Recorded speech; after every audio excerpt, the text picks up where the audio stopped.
नमस्कार। आज हम फॉरेक्स ट्रेडिंग के उन सबसे जरूरी औजारों को समझने वाले हैं जिनके बिना कोई भी ट्रेडर अधूरा है। जी हां, हम बात कर रहे हैं फॉरेक्स ऑर्डर्स की। ये वो कमांड्स हैं जो किसी भी ट्रेडिंग स्ट्रैटेजी की रीढ़ की हड्डी होते हैं। तो एक सवाल मन में आता है ना कि एक ऐसा मार्केट जो चौबीसों घंटे सातों दिन चलता रहता है, उसमें कोई अपनी स्ट्रैटेजी पर कंट्रोल कैसे रखे? इसका जवाब इन्हीं फॉरेक्स ऑर्डर्स में ही छुपा है। देखिए, इन ऑर्डर्स को कोई बहुत मुश्किल चीज मत समझिए। इन्हें बस एक कंट्रोल पैनल की तरह देखिए। एक ऐसा कंट्रोल पैनल जो एक ट्रेडर को यह ताकत देता है कि वो अपनी शर्तों पर मार्केट से डील कर सके।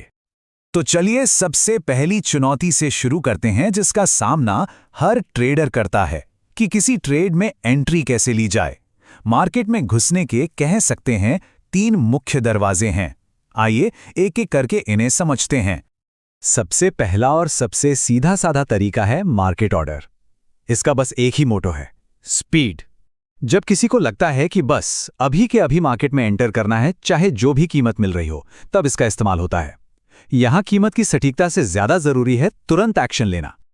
अब बात करते हैं लिमिट ऑर्डर की। ये उन ट्रेडर्स के लिए है जो सब्र से काम लेते हैं। यहां ट्रेडर अपनी मर्जी की कीमत तय करता है और मार्केट की उस कीमत तक आने का इंतजार करता है। ये कह सकते हैं कि अपनी कीमत सेट करो और इंतजार करो वाला टूल है। लिमिट ऑर्डर 2 तरह के होते हैं। बाय लिमिट का मतलब है मौजूदा कीमत से कम पर खरीदने का ऑर्डर लगाना, और सेल लिमिट का मतलब है मौजूदा कीमत से ज्यादा पर बेचने का ऑर्डर लगाना। ये सीधे सीधे उस पुरानी कहावत से जुड़ा है, कम में खरीदो, ज्यादा में बेचो। चलिए इसे एक उदाहरण से समझते हैं। मान लीजिए UR/USD की कीमत अभी 1.1000 चल रही है और स्ट्रैटेजी यह है कि जब कीमत थोड़ी गिरेगी तब खरीदेंगे। तो 1.0950 पर एक बाय लिमिट ऑर्डर लगाया जा सकता है। अब जैसे ही मार्केट इस लेवल पर पहुंचेगा, ट्रेड अपने आप शुरू हो जाएगा। अगला है स्टॉप ऑर्डर। इसे एक ट्रिप वायर की तरह सोचिए, मतलब एक ऐसी तार जिसे छूते ही एक्शन शुरू हो जाए। ये एक ट्रेड को तब शुरू करने के लिए बनाया गया है जब मार्केट में एक मोमेंटम बन रहा हो और कीमत एक इंपॉर्टेंट लेवल को तोड़ रही हो। स्टॉप ऑर्डर भी 2 तरह के हैं और ये लिमिट ऑर्डर के ठीक उल्टे काम करते हैं। बाय स्टॉप लगाया जाता है मौजूदा कीमत से ऊपर खरीदने के लिए और सेल स्टॉप लगाया जाता है मौजूदा कीमत से नीचे बेचने के लिए। यहां हमारी स्ट्रैटेजी मार्केट की लहर के साथ बहने की होती है, उसके खिलाफ जाने की नहीं। इसका भी एक उदाहरण देखते हैं। मान लीजिए एनालिसिस कहता है कि UR/USD 1.1050 के लेवल को तोड़कर ऊपर जा सकता है, जैसे हम ब्रेकआउट कहते हैं।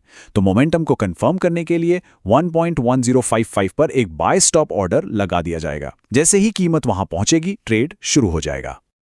ठीक है, ट्रेड में एंटर करना तो एक बात हो गई, लेकिन असली खेल तो उसके बाद शुरू होता है जब ट्रेड एक्टिव हो। उसे मैनेज कैसे किया जाए? अब हमारा फोकस इसी पर है कि अपने बचाव यानी रिस्क और अपने आक्रमण यानी प्रॉफिट के बीच बैलेंस कैसे बनाया जाए। और यहां आता है सबसे जरूरी टूल, स्टॉप लॉस। ये एक सेफ्टी नेट की तरह है। ये आपकी पूंजी को, आपके कैपिटल को बचाने के लिए है। अगर ट्रेड आपके खिलाफ जाता है तो ये एक तय लेवल पर उसे ऑटोमेटिकली बंद कर देता है ताकि बड़ा नुकसान ना हो। मान लीजिए 1.100 पर कोई ट्रेड लिया गया और स्टॉप लॉस सेट किया गया 1.0970 पर। इसका सीधा सा मतलब है कि मैक्सिमम लॉस को 30 पिप्स पर फिक्स कर दिया गया है। इससे ज्यादा का नुकसान हो ही नहीं सकता। अब सिक्के का दूसरा पहलू देखते हैं, टेक प्रॉफिट ऑर्डर। ये टूल इमोशंस को ट्रेडिंग से दूर रखता है और एक तय किए हुए प्रॉफिट टारगेट पर पहुंचते ही मुनाफे को लॉक कर देता है। अब मुनाफे की तरफ देखते हैं। अगर 1.1000 पर एंट्री ली थी और टेक प्रॉफिट 1.1050 पर सेट है, तो जैसे ही मार्केट इस लेवल पर पहुंचेगा, 50 पिप्स का प्रॉफिट अपने आप बुक हो जाएगा और ट्रेड बंद हो जाएगा। अब एक और एडवांस टूल की बात करते हैं, ट्रेलिंग स्टॉप। ये एक डायनेमिक या कह सकते हैं एक स्मार्ट स्टॉप लॉस है। ये मुनाफे की रक्षा तो करता ही है, पर साथ ही अगर ट्रेड और अच्छा परफॉर्म कर रहा है तो उसे और आगे बढ़ने की भी पूरी आजादी देता है। इसे समझने का सबसे अच्छा तरीका है ये लाइन। यह कीमत का पीछा एक पिछलग्गू छाया की तरह करता है। मतलब जैसे जैसे कीमत आपके फेवर में आगे बढ़ती है, यह स्टॉप लॉस भी उसके पीछे पीछे चलता रहता है, आपके मुनाफे को सिक्योर करता हुआ। तो इन सभी टूल्स को मिलाकर किसी ट्रेडिंग प्लान को ऑटोमेटिक कैसे बनाया जाए, यहीं पर पेंडिंग ऑर्डर्स काम आते हैं। ये हमें हर समय चार्ट पर नजर रखने की जरूरत से आज़ादी देते हैं। पेंडिंग ऑर्डर्स एक तरह से अम्ब्रेला टर्म है। इसमें वो सारे ऑर्डर्स आ जाते हैं जो भविष्य में किसी खास कंडीशन के पूरा होने पर ही एक्टिव होते हैं। ये set it and forget it वाला तरीका है। असल में जिन एंट्री ऑर्डर्स की हमने पहले बात की थी, जैसे buy limit, sell limit, buy stop और सेल स्टॉप, वो सभी इसी ऑटोमेटेड टूल के परिवार का हिस्सा हैं। ठीक है, तो हमने बहुत कुछ कवर कर लिया है। चलिए अब इन सभी जानकारियों को एक साथ एक नज़र में देखते हैं ताकि हर टूल का फंक्शन एकदम क्रिस्टल क्लियर हो जाए। ये टेबल सब कुछ साफ कर देती है। मार्केट ऑर्डर मतलब तुरंत एक्शन, लिमिट ऑर्डर मतलब बेहतर कीमत का इंतजार, स्टॉप ऑर्डर मतलब मोमेंटम के साथ एंट्री, स्टॉप लॉस और टेक प्रॉफिट नुकसान और मुनाफे को मैनेज करते हैं, और ट्रेलिंग स्टॉप वो मुनाफे को बचाता भी है और साथ साथ चलता भी है। हर ऑर्डर का एक खास मकसद है। तो आखिर में एक बात समझना बहुत जरूरी है, ये सिर्फ कंप्यूटर को दिए गए कमांड्स नहीं हैं, ये असल में किसी भी ट्रेडिंग स्ट्रैटेजी के बिल्डिंग ब्लॉक्स हैं। वो ईंटें हैं जिनसे पूरी रणनीति की इमारत खड़ी होती है।